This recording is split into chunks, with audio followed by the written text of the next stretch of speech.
Baik, masih bersama kami dan kita masih bersama anggota DPR Komisi 1 DPR, Dev Laksono dan juga peneliti Institute for Security and Strategic Studies, Khairul Fahmi. Tadi kita sudah sama saksikan bagaimana statement dari Panglima Andika Perkasa bahwa mengakomodir kondisi anak-anak muda sekarang. Mungkin saya ke Bang Fahmi, alasan ini kalau kita lihat Bang Fahmi, message dari statement Pak Andika ini, dari tafsir Anda, seperti apa? Ya itu tadi, ya ini memberikan apa namanya fairness lah ya, lebih Oke. artinya ada kelonggaran gitu ya bagi bagi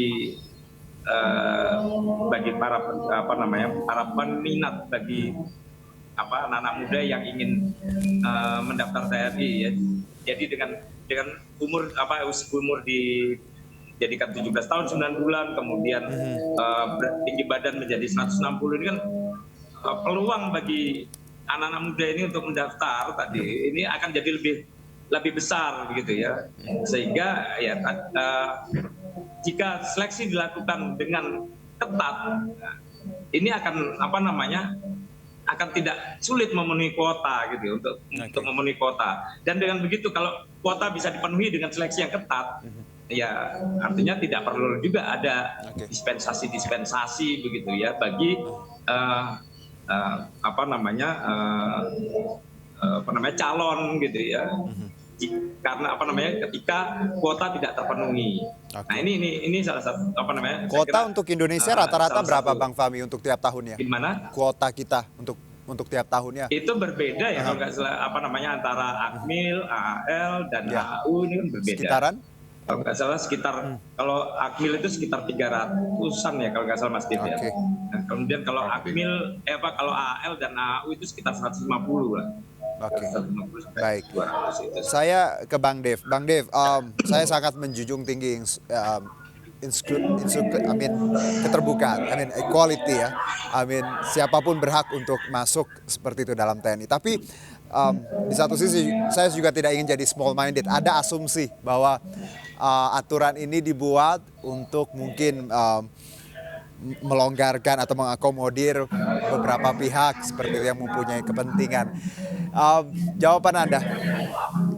Ya gini, kalau yang tadi saya sampaikan ya, itu saya melihat kayaknya terlalu egois kalau misalnya hanya membuat satu pengaturan hanya untuk kepentingan satu dua orang, karena ini kan berdampak panjang dan juga berdampak pada yang sangat luas. Jadi saya tidak yakin bahwa sampai senaik itu. Dan juga tadi kan seperti yang Mas Fahmi sampaikan bahwa ini kan hanya batasan dasar. Masih banyak proses-proses yang harus dilewati. Yang lebih penting itu kan masalah akhlak, pendidikannya, intelektual ability-nya, terus juga kemampuan fisik lainnya, itu yang lebih diutamakan dalam menentukan seorang calon taruna nantinya. Dan juga ini juga akan memiliki membuka kesempatan lebih luas lah pada seluruh anak-anak muda generasi yang ingin mengabdikan hidupnya dan berkarir di dalam tubuh TNI. Baik, ke Bang Fahmi, bahwa ada asumsi tadi ya bahwa peraturan ini hanya untuk tadi mengakomodir beberapa kepentingan. Saya sih tadi tidak ingin small minded, tapi ada asumsi seperti ini. Bagaimana Bang Fahmi? Ada, pasti ada pemikiran seperti itu, tapi ya namanya inilah istilahnya kan walaupun ini militer, tapi kan posisi-posisi ini kan pasti bisa dikait-kaitkan dengan politik atau apapun gitu, kepentingan-kepentingan pribadi. Nah, tapi saya sangat yakin bahwa Panglima TNI dan tubuh TNI tidak mungkin mengorbankan satu institusi hanya dengan satu dua orang. Baik, Bang Fahmi, Anda sama yakin seperti itu? Ya saya yakin ya. Kalaupun dikatakan ini politis gitu ya, namanya kebijakan itu pasti kebijakan, apalagi ini menyangkut kepentingan negara gitu ya, pasti politis gitu, pasti politis, itu produk politik gitu kan. Jadi saya kira nggak ada masalah sepanjang tadi saya katakan ini fair dan positif gitu. Jadi nggak ada yang, saya kira nggak ada yang perlu diperdebatkan lagi gitu. bahwa ini masih panjang dari mendaftar kemudian sampai kemudian dia lolos dan menjadi prajurit itu kan masih panjang perjalanannya. Betul. Dan dari waktu ke waktu itu seleksi tetap dilakukan ya. Ada penilaian juga ini sih, kalau kita bisa ini ya Bang Fahmi, Bang Dev ya, bahwa message-nya bahwa untuk anak-anak muda di luar sana, you are bigger than your body. I mean ya, you got brain, personality ya, etos kerja ya, work ethic itu yang akan kita membuat kita survive seperti itu. Jadi bukan bicara melulu tinggi berapa gitu. Nah, kalau kita sekarang ke item umur mungkin Bang Dev dan juga Bang Fahmi. Ini dari 18 tahun ditoleransi menjadi 17 tahun 9 bulan seperti itu. Saya ke Bang Fahmi deh terlebih dahulu. Bagaimana Anda melihat 17 tahun 9 bulan ini? Kenapa ada di angka itu? Ya saya kira ini kan 17 tahun 9 bulan ini juga kira-kira ya ini kan mungkin menghitung ada banyak ya juga anak-anak muda kita yang memulai sekolahnya itu lebih awal. Memulai sekolahnya lebih awal sehingga dia lulus, ketika dia lulus SMA usianya masih kurang dari 18 tahun. Nah, dengan adanya kelonggaran persyaratan ini, ya ini kan lagi-lagi akan ada lebih banyak peluang anak-anak muda kita yang masih fresh baru lulus SMA ini untuk mendaftar jadi jadi prajurit ya, jadi taruna gitu. Jadi ini juga harus dilihat sisi positifnya, karena kalau dia nunggu umur dulu ya setahun ini dia bisa kehilangan minat, dia bisa udah punya prioritas yang lain, sehingga ini kan ya kita harus akui ini kerugian juga, karena ada sekian banyak orang yang mestinya potensial akhirnya jadi tidak Tapi di satu sisi Bang Fahmi, tidak semua anak-anak yang lulus SMA di bawah 18 ya biasa rata-rata 18. Itu juga makanya itu tadi lagi-lagi saya harus katakan bahwa itu kan syarat minimal ya, dan artinya saya juga yakin itu masih akan sangat kecil klasternya gitu ya. Masih akan lebih banyak pendaftar itu yang berasal dari kelompok umur 18 sampai 22 tahun tadi. Ya, daripada yang 17 tahun 9 bulan gitu. Toh di sini juga kita lihat bahwa kalau saya baca ya, nilai rapotnya juga harus bagus. Ada beberapa item itu yang tidak boleh 60 ya, minimal 65 gitu. Nah, Bang Dev, umur juga Bang Dev, tanggapan Anda terkait umur 17 tahun 9 bulan dari 18 bagaimana? Ya, kalau pandangan saya 17 sampai 18 secara kedewasaan sudah hampir mirip ya. Secara pemikiran, pengalaman itu sudah hampir sama.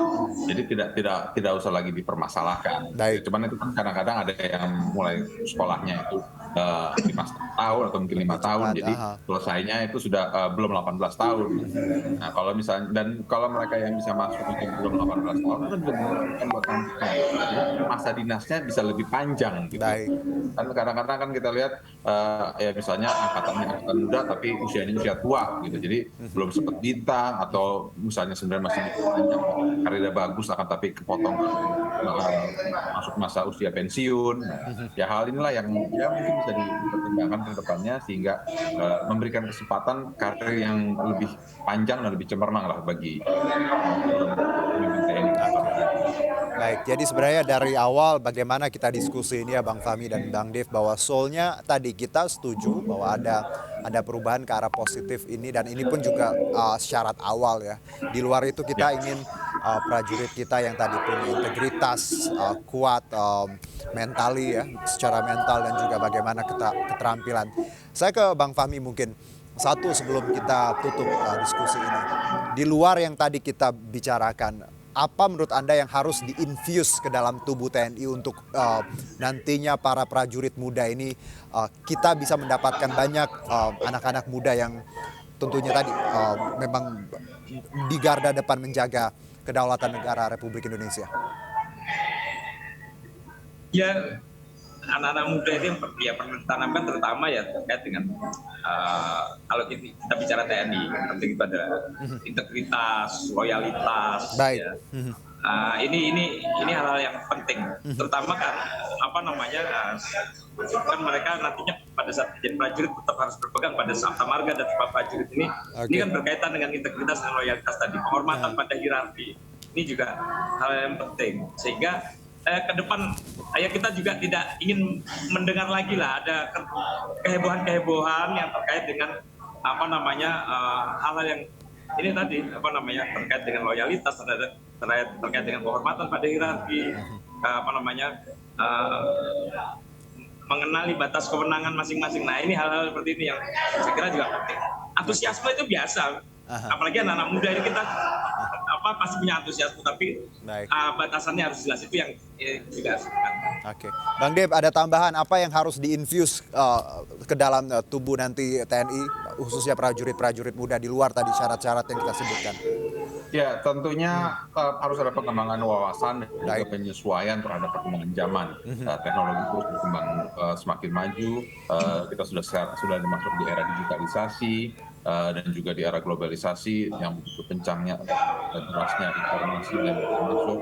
Dan ini perlu memiliki semacam bantalan ataupun juga pemahaman yang lebih kuat ideologi bangsa, sehingga taruna-taruna ke depan ini, taruna-taruni ini ketika mereka sudah bertugas dan mengabdi, mereka terus bisa menjadi pengayom bagi masyarakat, mereka bisa menjadi pendidik bagi masyarakat untuk terus menanamkan nilai-nilai keluhuran yang kita miliki untuk menjadi contoh-contoh dan panutan. Karena ini penting, kenapa untuk kita pahami, karena ya beberapa kali kejadian ada api Polri yang justru bertindak tidak benar. Juga ada lulusan Akmil yang malah bukannya menjaga, malah memutilasi penduduk setempat. Nah, ini adalah bukti bahwa masih ada mereka yang lulus dari sekolah Akmil, sekolah Akpol, justru malah berubah mindsetnya dan melakukan hal-hal yang melanggar dari konstitusi. Padahal mereka sebenarnya disumpah untuk menjaga kedaulatan bangsa dan menjaga konstitusi negara. Oke, Bang Dev,